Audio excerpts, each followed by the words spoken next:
Eh bien bonjour à tous, c'est Tico, je vous souhaite la bienvenue dans cette nouvelle vidéo. Aujourd'hui, comme vous avez pu le voir dans le titre, je suis passé sur Mac. Je vais vous expliquer pourquoi je suis passé sur Mac et aussi quel logiciel surtout j'utilise. C'est parti, juste après le générique.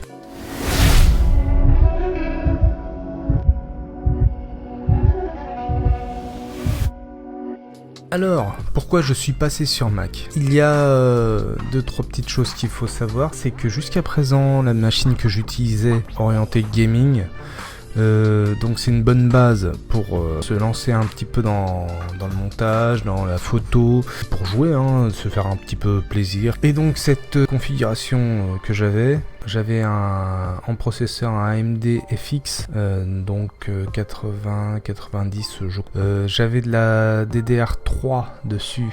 J'avais 32 Go de RAM. J'avais également une 1060 en carte graphique qui faisait 6 Go. Donc c'était une bonne config assez costaud. Mais avec des, comme vous avez pu vous en rendre compte, des éléments qui dataient quand même de générations précédentes. Voilà, à un moment donné ou à un autre, il allait falloir renouveler cette configuration. Pourquoi Mac précisément plutôt que de renouveler une machine qui serait plus récente? Pourquoi Mac? Les logiciels sont plus optimisés. Je pense que Apple n'a pas droit à l'erreur. Ils se mettent sur quelques machines seulement, tandis que Windows, faut que le logiciel marche sur toutes les mêmes machines. On n'est pas complètement comme sur du téléphone. Il y a quand même des fabricants qui mettent à jour leurs composants, donc c'est moins flagrant cet aspect-là que sur téléphone. Ce qu'il faut savoir également, c'est que j'étais sur PC avec DaVinci Resolve en guise de logiciel de montage, bien évidemment Affinity Photo comme vous avez pu le voir, et donc je souhaitais, pour un besoin de fluidité, accéder à un logiciel qui fonctionne plus sur calque que sur nœud. C'est une spécificité de DaVinci Resolve, c'est qu'il fonctionne au niveau des effets par un système de nœuds qui est plus ou moins facile à comprendre suivant les personnes, quoi, tout simplement.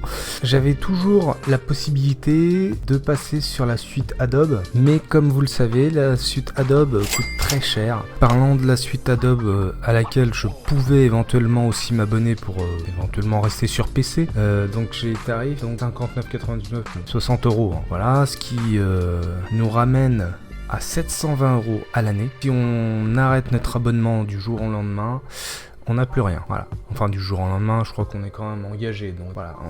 720 €, c'est dans la nature, c'est perdu. Quand vous êtes comme moi un petit peu regardant sur votre matos et que vous vous dites que ce que vous investissez c'est uniquement virtuel, c'est pas du concret au final, je dis pas que c'est des mauvais outils, c'est des très bons outils, mais voilà, c'est un peu déstabilisant. Et 720 balles, vu que je fais de la photo, je pourrais me payer un assez bon objectif pour ce tarif là.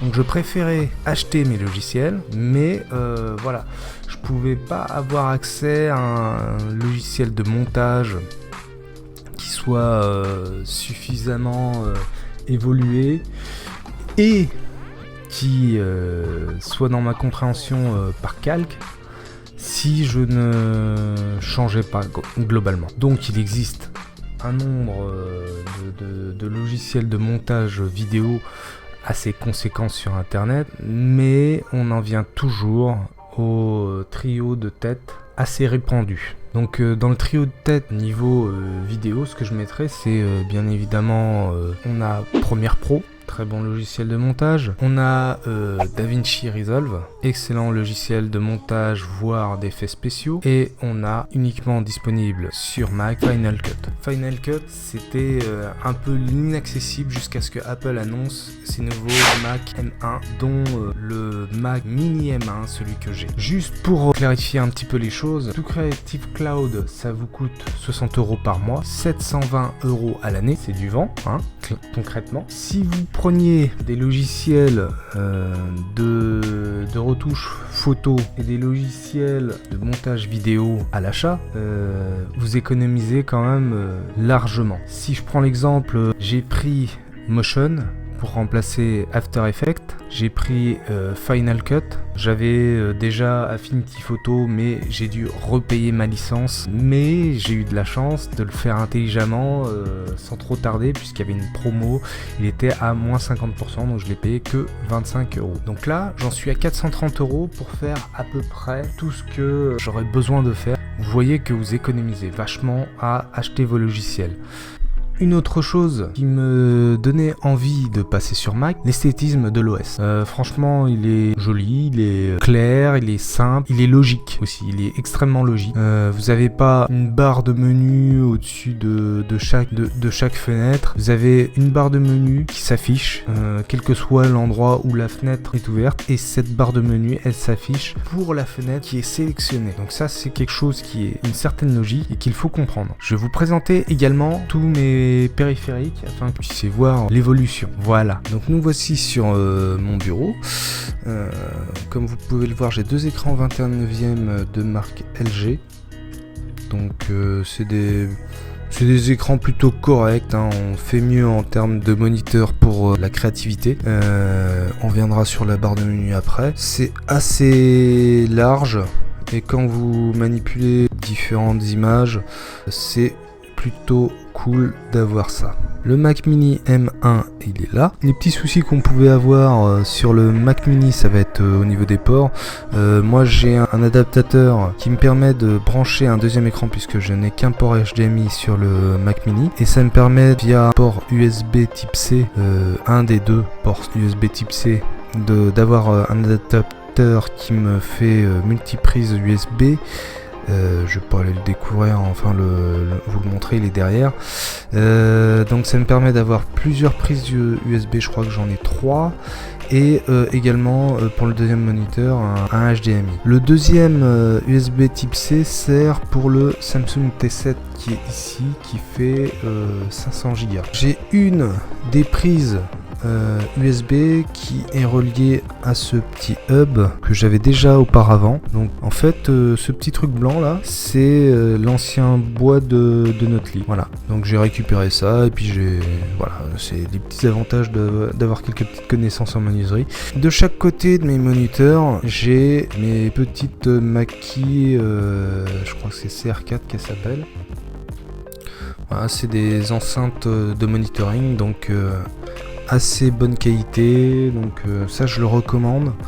Elles sont assez peu chères et franchement le son est top.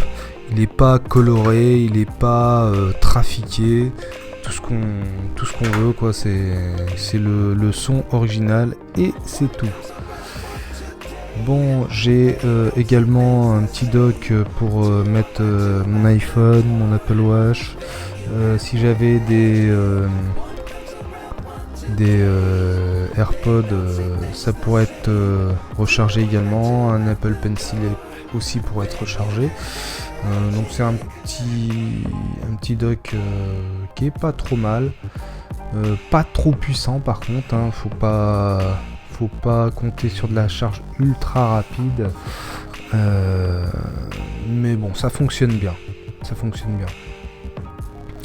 Une pop All Might ainsi qu'une figurine Bakugo de la série My Hero Academia, hein. Je suis fan, clairement. D'ailleurs j'ai une autre qui est là. Voilà, on a d'autres figurines. Une petite caméra de surveillance marque Xiaomi, hein, je pense que vous l'avez déjà vu à maintes et maintes reprises dans des setups. Ici, je vais voir la MX verticale, vraiment très bonne souris, très bonne autonomie, rien à redire. Pourquoi la MX verticale? Parce que j'ai des petits soucis de main, donc autant aller au confort, et puis voilà. Le MX Key, franchement super clavier et tout. Voilà, on passe les mains au-dessus, ça s'allume automatiquement. Je connais pas de clavier type créateur, on va dire, qui sont lumineux. Là, à ma connaissance, c'est un des rares. Une petite enceinte également. Et ce que vous ne voyez pas, c'est le micro Blue Snowball, mais vous l'avez vu ici, qui est sur son bras. Voilà, on a fait le tour du setup. Ah si, j'ai aussi mon petit cadeau d'anniversaire de ma petite chérie. C'est le Jabra Elite H85, je crois, ça doit être ça la référence. Vraiment très bon casque, bonne connectivité, un son assez correct. Franchement, je recommande. Et nous revoici en face cam. Donc, je pense avoir composé un setup plutôt qualitatif. J'ai pas tout acheté d'un seul coup comme ça du jour au lendemain. Non, ça a été assez long. C'était assez long aussi pour ma tour précédente. Je crois que doit y avoir encore une vidéo sur ma chaîne qui détaille un petit peu tout ça. Oui, ça a été assez long pour tout mettre en place. Il y avait, bon, pour la plupart des choses qui sont là, ça a été acheté déjà auparavant de mon ancienne configuration. Donc c'était le cas des enceintes, des moniteurs, la souris, le clavier, tout ça, c'était déjà dans ce setup là auparavant, avant l'arrivée du Mac M1. Ce qui n'y était pas, le Samsung T7 n'y était pas, et je crois que c'était à peu près tout. Il me fallait vraiment augmenter mon stockage pour vraiment pouvoir travailler dans de bonnes conditions, et il me fallait vraiment un SSD qui soit rapide. Donc voilà, je vais passer maintenant sur le PC pour vous faire voir les logiciels que j'utilise. C'est parti. Donc nous voici sur le PC. J'utilise ce terme, ne soyez pas choqués, hein, parce que je le dis, je le répète, ça veut dire personal computer. Mon accent est magnifique. Sur mon écran principal, donc celui de gauche, celui qui est capturé en ce moment. D'ailleurs, on ne voit pas l'intégralité sur l'enregistrement. Est-ce que je peux... Voilà. Comme ça, vous allez voir un petit peu ce qui se passe. Donc, on a les classiques, le Finder, Launchpad, Safari. Je garde Safari en tant que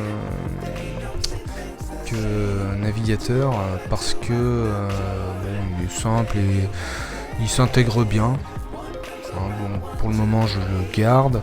J'en aurai peut-être un autre en deuxième position à l'avenir, mais pour le moment je cherche pas plus compliqué que ça. Message, mail, plan, plan pour ce que ça me sert sur un Mac. Photo, FaceTime, très important quand on a des amis qui ont un iPhone et qui nous appellent en FaceTime. Notes, super cool d'avoir ça. Keynote, je m'en fous. Numbers, ça me sert pour le boulot. Page pour faire des documents. L'App Store, et oui, on a un App Store qui est optimisé Mac, donc on peut avoir des logiciels qui sont communs avec des iPhones et des iPads. Préférence système, GarageBand, bon, il y était déjà, et je pense que je vais peut-être m'en servir pour faire des petites choses à côté. Motion qui est là concrètement pour remplacer After Effects, faire des effets, faire des animations, tout ça. Et Final Cut Pro qui est là pour concrètement remplacer mon logiciel de montage qui est juste à côté, DaVinci Resolve. DaVinci Resolve, donc là c'est la version studio, c'est pour ça qu'elle est réinstallée sur le Mac. Et bon, s'il y a des choses qui nécessitent un plugin sur Final Cut, je vais les faire rapidement. DaVinci Resolve. Donc là, il n'y aura pas de problème. Affinity Photo, j'ai donc réinstallé Affinity Photo dessus. Ici, nous avons OBS, vous ne voyez pas, mais de l'autre côté par là-bas, j'ai la fenêtre qui est ouverte sur mon deuxième écran, comme ça vous n'avez pas à être perturbé. Voilà, donc c'est à peu près tout pour ça. Ce que je dois dire vis-à-vis des logiciels qui sont installés dessus, pour la plupart, j'ai un petit doute pour OBS. Ouais, pour la totalité, ils sont tous optimisés avec la puce M1. J'essaye de mettre un point d'honneur à me tenir à ça, parce que bon, on a eu le disque dur s'usait. Il y a des personnes qui ont posté des vidéos concernant des tests, et apparemment si on n'utilise que des applications optimisées, si voilà on a un disque dur externe et qu'on travaille dessus, c'est pour ça que j'ai le T7 d'ailleurs, ça réduit largement l'usure du disque dur intégré. Et après ça, j'ai vu passer aussi un article concernant la pseudo-usure du SSD qui ne serait a priori que d'ordre purement logiciel. Avec une mise à jour, on s'apercevrait que il n'y aurait pas d'usure du tout. Voilà concernant les logiciels, les applications que j'utilise le plus régulièrement sur mon Mac. Et bien voilà, c'est la fin de cette vidéo. Si vous voulez vraiment savoir comment je fais pour avoir une image qui se continue d'un écran à un autre en tant que fond d'écran, je vous suggérerais de vous abonner. Et si vous êtes un psychopathe, vous pouvez aller jusqu'à mettre la petite cloche pour être informé en temps réel quand une nouvelle vidéo sort. Et sur ce, je vous dis à la prochaine pour une prochaine vidéo. Salut!